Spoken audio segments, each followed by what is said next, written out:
Let's tell the truth. Narcissists don't steal your power. You give it to them.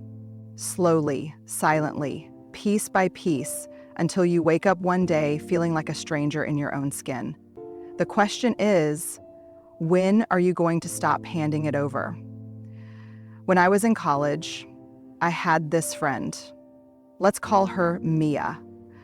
She was magnetic, the kind of person who walked into a room and somehow, without even trying, made you feel like you wanted her to choose you. She was funny, bold, sharp-witted, and I remember thinking, if she likes me, I must be worth something. But it wasn't long before I noticed something strange. I started apologizing a lot for things I hadn't even done, for existing in ways that maybe annoyed her. I would shapeshift to match her mood, her preferences, her opinions. If she loved a movie, I loved it too. If she mocked someone, I laughed along. When she hurt me, I told myself it wasn't that big of a deal. I minimized it, I rationalized it, I swallowed it. And at the time, I didn't call it losing myself. I called it loyalty. I called it being a good friend. I called it keeping the peace. But the real story? I was betraying myself quietly, over and over again. And here's the thing most of us don't realize until much later. Narcissists don't always take our power by force. They're much more patient than that. They take it inch by inch, moment by moment, subtle demand by subtle demand, until we've handed over so many small pieces of ourselves that we barely notice we've disappeared. I've heard people say, "Oh, she controlled me." No, it's more insidious than that. They charm you, they pull you close, they make you feel special, and then they start rewriting the rules of who you're allowed to be. We think abuse is loud, but sometimes it's the quiet, the silence we choose that's the most dangerous. We think love is about endurance, but real love doesn't ask you to disappear. And I know this now, but back then I didn't have the words. I just knew that being around her made me feel small in a way I couldn't quite name. And when I did try to speak up, when I did try to say, "Hey, that hurt me," she would flip it. Suddenly I was too sensitive. I was overreacting. I was the problem. So I learned to keep quiet. I learned to doubt myself. I learned to sit in the corner of my own life, waiting to be invited back in. What I didn't know then was that narcissists thrive in the spaces where we don't speak. They grow stronger in the cracks where we abandon ourselves. It's not that they steal our power. It's that without realizing it, we keep handing it over. We hand it over every time we silence ourselves to avoid conflict. We hand it over every time we pretend we're okay just to be liked. We hand it over every time we accept crumbs and call it love. And if you're sitting here thinking, how did I end up here? How did I let this happen? I need you to know you are not stupid. You are not weak. You are human. You are trying to belong. You are trying to matter. Psychology calls this the trauma bond, a deep attachment formed through cycles of intermittent reinforcement. The narcissist gives you just enough to keep you chasing the version of them that showed up in the beginning. And you start to believe if you just work a little harder, love a little more perfectly, maybe you'll get that person back. But here's the soul truth. That person was never real. They were a mask, a performance, a carefully curated image to hook you. You don't lose yourself in one catastrophic event. You lose yourself by cutting little corners off your identity, by shrinking in slow motion, by lowering the volume on your own voice until you can't hear it anymore. And let me tell you, silence doesn't keep you safe. Silence keeps you stuck. Your silence isn't protecting you, it's protecting the narcissist. The day I realized that was the day I began to take my power back. The real question isn't, How could they treat me like this? The real question is, when did I stop believing I deserved better? That's where your power lives.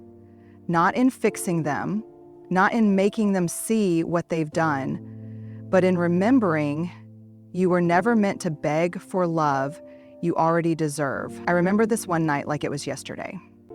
I was sitting in my car, parked on some random street because I didn't want to go home. I had just had another fight, if you could even call it that, with someone I deeply loved, someone who had this strange power over me. You know, the kind of fight where your feelings don't just get dismissed, they get flattened, they get erased. The kind of fight where you realize they weren't listening, they never really were, and I just sat there, gripping the steering wheel, staring into the dark, thinking, if I leave, if I walk away, what if no one else ever really loves me? What if this is as good as it gets? That's the trap. That's the lie. It's not always the narcissist voice that chains you there. It's your own. The voice that whispers, you won't find better, you won't survive without them. You're too broken, too much, too little. And we believe it. We believe it because it's terrifying to imagine starting over. It's terrifying to imagine waking up without their text, even though half the time their texts cut you open. It's terrifying to walk into the silence they leave behind. But what we don't realize when we're trapped in it is that loneliness inside the wrong relationship is so much louder, so much more brutal than the loneliness of being alone. There's something uniquely soul-crushing about lying next to someone who makes you feel invisible, about pouring all your energy into someone who never really holds you, about twisting yourself into pieces to fit into their life, only to find out there's no room for you there anyway. We stay because they sprinkle just enough moments of tenderness to keep us hoping. Just enough good days, just enough apologies, just enough "I didn't mean it" to keep us stuck in the cycle. And that's not by accident. Psychologists call it intermittent reinforcement, the most addictive behavioral pattern. The same system that keeps people playing slot machines. You never know when the reward is coming, but every once in a while you hit the jackpot. And those rare, glittering moments when the narcissist is sweet, when they say the right things, when they show up like the person you thought they were in the beginning, it hooks you. You hold on because you believe that version will come back. And that's what makes it so hard to leave. Not the bad days, not the cruelty, but the maybe. The what if they go back to being who they were? The what if I was just too sensitive? The what if I'm the one who's hard to love? But here's the raw truth. They were never that person consistently because that person was a mask. That version of them was the bait. You're chasing a mirage. You're waiting for someone who never really existed to come back and save you. And maybe the most painful part is that you're not just afraid of losing them, you're afraid of losing the part of yourself that believed the fantasy. You're afraid of grieving the future you built in your head. But listen to me. You don't have to stay trapped in the loneliness of almost love. You don't have to keep explaining your worth to someone who benefits from you doubting it. You don't have to keep begging for the bare minimum and calling it connection. Walking away will feel like a free fall. It will feel like your chest is caving in. You will have nights where you question everything. But one day, slowly, the silence will stop being scary. It will start feeling like peace. And here's what no one tells you. It's not your job to convince someone to care. It's not your responsibility to keep proving you're lovable. You already are. You always were. You were just trying to get love from a place that was never capable of giving it to you. It took me a long time to learn this, but it's a truth I hold close now. Sometimes, the bravest thing you will ever do is sit in your own loneliness and wait for it to pass, rather than running back to someone who breaks you. Because you are not hard to love. You've just been asking love from someone who only knows how to withhold it. You can choose yourself, even if your voice shakes, even if your hands tremble, even if your heart is breaking. You can choose yourself, and when you do, the world will not collapse. It will open.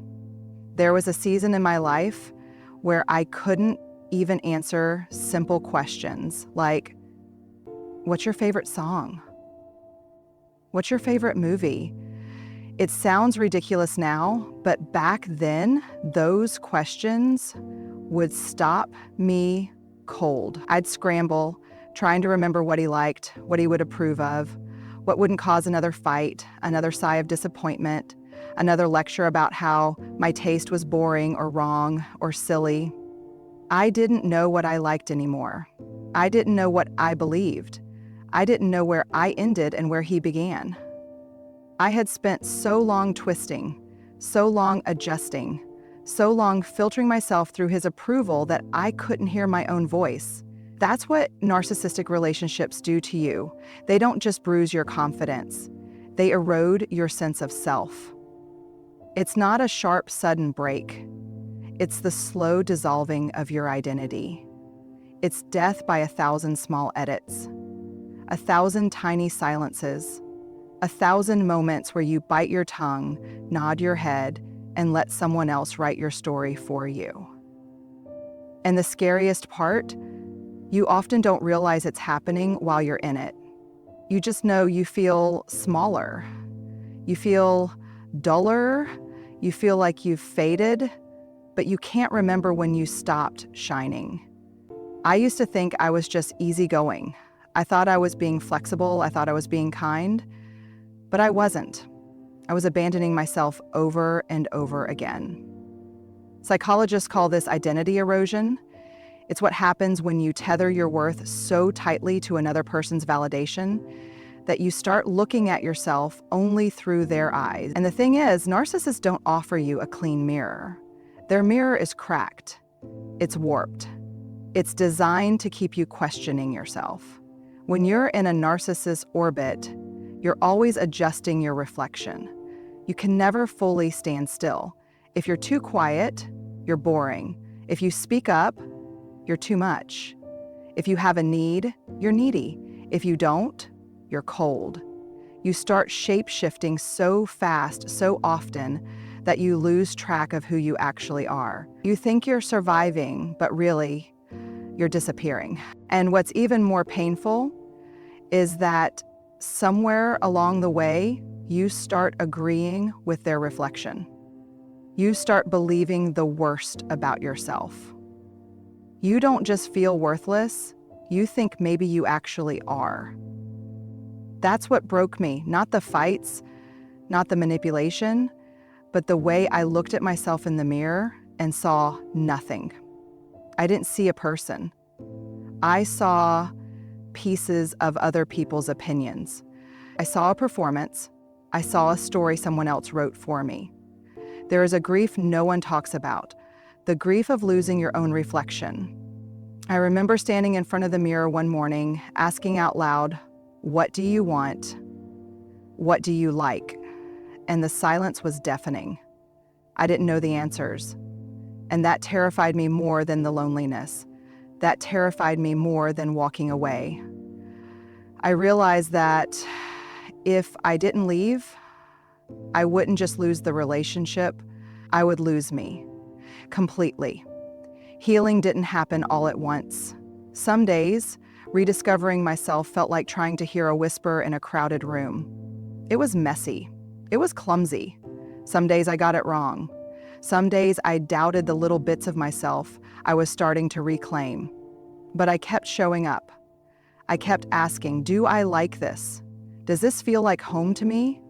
I kept trying to hear the sound of my own voice, even if it was shaky. And here's something I want you to hold on to. You don't need to fully know yourself to walk away. You don't need to have everything figured out to start healing. You just need to trust that your voice matters, even if right now it's small. The journey back to yourself isn't about snapping your fingers and suddenly feeling whole. It's about choosing in tiny, defiant ways to stop living as someone else's reflection. It's about saying, I will not abandon myself today, not this time. And maybe the most radical act of all is learning to look in the mirror and love the parts of you that someone else told you were unworthy. The most courageous rebellion is learning to love your own reflection without asking for permission, without needing someone else to approve it, without shrinking to fit inside someone else's cracked mirror. You were never broken. You were never too much. You were never the problem. You were just looking at yourself through the wrong lens. It's time to wipe it clean. It's time to see yourself again, and this time through your own eyes. For a long time, I told myself I wasn't angry. I genuinely believed that. I would sit in therapy or with friends or even alone at night and say, no, I'm not mad. I'm just hurt. I'm just disappointed. I said it so many times I thought it was true. But the truth is, I wasn't just hurt. I wasn't just disappointed. I was furious. I had buried my rage so deep that I couldn't even feel it anymore. I had pushed it down, swallowed it, smoothed it over. Because I had learned somewhere along the way that anger made me bad. Anger made me selfish. Anger made me unlovable. Especially as a woman, I was taught that being nice was the highest virtue, that keeping the peace was the holy grail of relationships, that being easygoing, being flexible, being understanding, those were the things that would make people stay. So I became the girl who swallowed it. I swallowed it when I was dismissed. I swallowed it when I was belittled. I swallowed it when I was belittled. I swallowed it when I was guilt-tripped, gaslit, manipulated, blamed for things that were never mine to carry. And each time I swallowed it, I told myself, it's not worth the fight and it's not worth the argument. I can just let this one go. It's not a big deal. But it was a big deal because every time I silenced that rage, I chipped away at the part of me that knew I deserved better.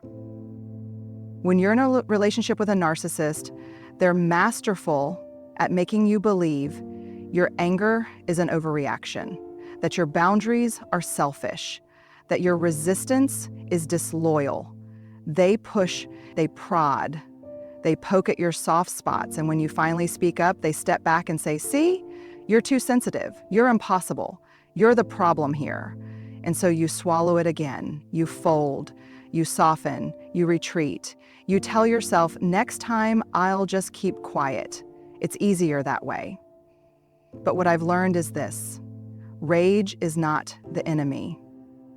Rage is sacred. Rage is the internal alarm system that tells you when something is wrong, when something is unsafe, when something is crossing a line. Your rage isn't a flaw, it's a flare. It's the compass that's been trying to point you back to yourself the entire time. We think boundaries are about pushing people away, but they're not. Boundaries are about choosing what's allowed in and what's not. Boundaries aren't walls that block everyone out. Boundaries are doors with locks. And you get to decide who gets a key. But here's the truth most people won't tell you. You can't set boundaries if you don't first allow yourself to feel the rage. You can't set boundaries from a place of numbness, from a place of self-abandonment. Boundaries come from reconnecting with that fire inside you, the part of you that says, no, this is not okay. I deserve better. I will not keep shrinking to make you comfortable.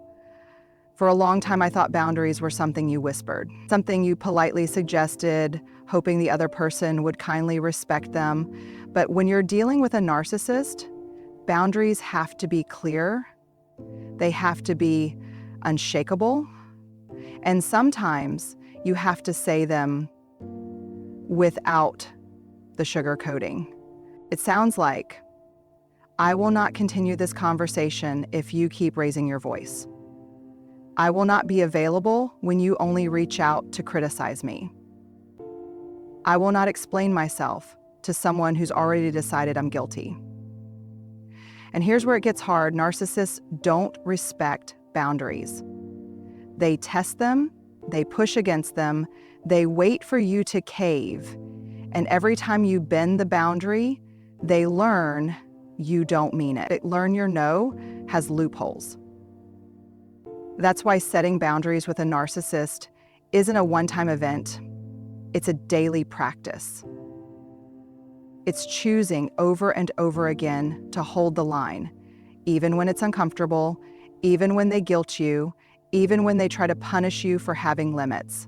And let me tell you, there is nothing more powerful than finally hearing your own voice say, no more, not this time. It doesn't have to come with yelling or slamming doors. It can be steady, it can be quiet, it can be a calm, grounded refusal to keep betraying yourself.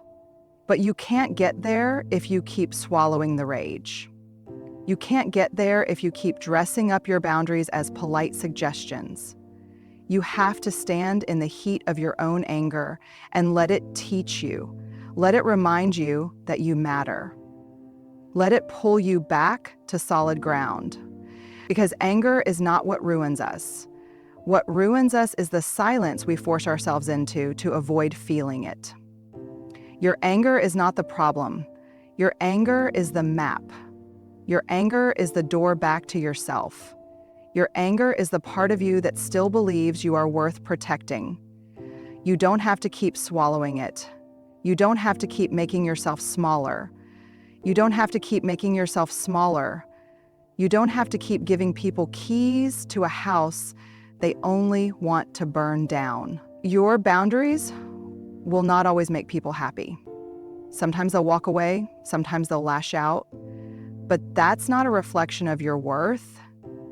That's a reflection of their entitlement to your life. And maybe, just maybe, the people who leave when you finally start setting boundaries are the very people you needed to lose. I remember the day I finally left. Not with a storm, not with a speech to make them understand me, just silence. Just this quiet moment where I realized I was done. I was finished trying to explain why I deserved basic decency. Finished twisting myself into knots to keep their love. Finished bargaining with my own soul for scraps of attention. It wasn't loud. It wasn't cinematic. It was just this slow, steady certainty that I couldn't stay one more minute in a place where I had to beg to be seen. But walking away didn't feel like power at first. It felt like grief. Because here's what no one tells you. You don't just grieve the person you're leaving. You grieve the version of yourself who stayed. You grieve the fantasy of who you hoped they'd become. You grieve the life you imagined you'd build together. You grieve the time you lost. I sat on the floor of my apartment for nights in a row, crying. Not because I wanted to go back, but because I couldn't believe how long I tolerated it. I couldn't believe how many times I overrode my gut to stay. I couldn't believe how small I let myself become. That's the trap. That's the hook narcissists sink into your skin. They tangle you up in guilt. Guilt for walking away. Guilt for not trying harder. Guilt for not fixing them. But guilt is a liar. Guilt will tell you that self-preservation is selfish. Guilt will convince you that your happiness must always come second. Guilt will whisper that you are betraying them by choosing yourself.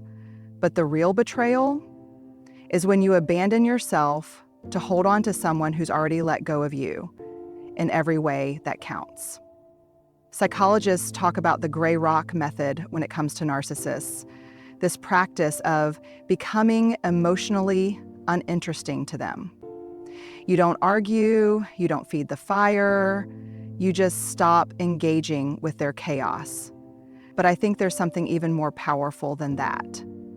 It's not just about becoming emotionally boring. It's about becoming radically unavailable to their games. It's about deciding deep in your bones that you will no longer be the person they can guilt, manipulate, or wound on demand. You don't owe them a final explanation. You don't owe them closure. You don't owe them one more conversation where you try to make them see your side. Because here's the brutal truth: they were never listening. They weren't misunderstanding you. They understood you perfectly. They just didn't care. And that is so hard to face, because you want to believe that if you just say it right, if you just love them the right way, they'll finally get it. But they won't. And that's not your failure, that's their choice. You can spend years in that loop, explaining, justifying, chasing the same argument over and over, thinking this time will be different. But every time you stay to argue, you're saying, I'm still available for this. Every time you re-engage, you're offering yourself up to be hurt again. The most radical exit isn't slamming doors or screaming matches. It's choosing yourself without guilt. It's walking away without looking back. It's building a life so full, so peaceful, so deeply yours, that they no longer have access to your mind, your heart, your energy. And no, it's not easy. Sometimes choosing yourself feels like standing on the edge of a cliff and stepping off without knowing where you'll land. Sometimes you'll wake up with the ache of what you left behind. But I promise you, you will find your footing. I promise you, there is life on the other side of this. And the people who are meant to be in that life, the real ones, they won't make you prove your worth over and over. They won't make you fight for scraps. They won't make you doubt your own heart. You get to choose peace over chaos. You get to choose wholeness over the constant ache of almost love. You get to choose yourself, not because you're selfish, not because you gave up, but because you finally realize that being exhausted, broken, and begging for love isn't noble, it's unnecessary. The most radical act of self-love is walking away from people who benefit from you doubting yourself. It's walking away without guilt, without explanation, without needing them to clap for your growth. It's simply walking away and not turning around. You don't need to fix them. You don't need to outsmart them. You just need to come home to yourself. You've always been the home you were searching for. It's time to stop giving the keys to people who only know how to burn houses down. Take your power back, not with rage, not with revenge, but with quiet, unstoppable self-respect.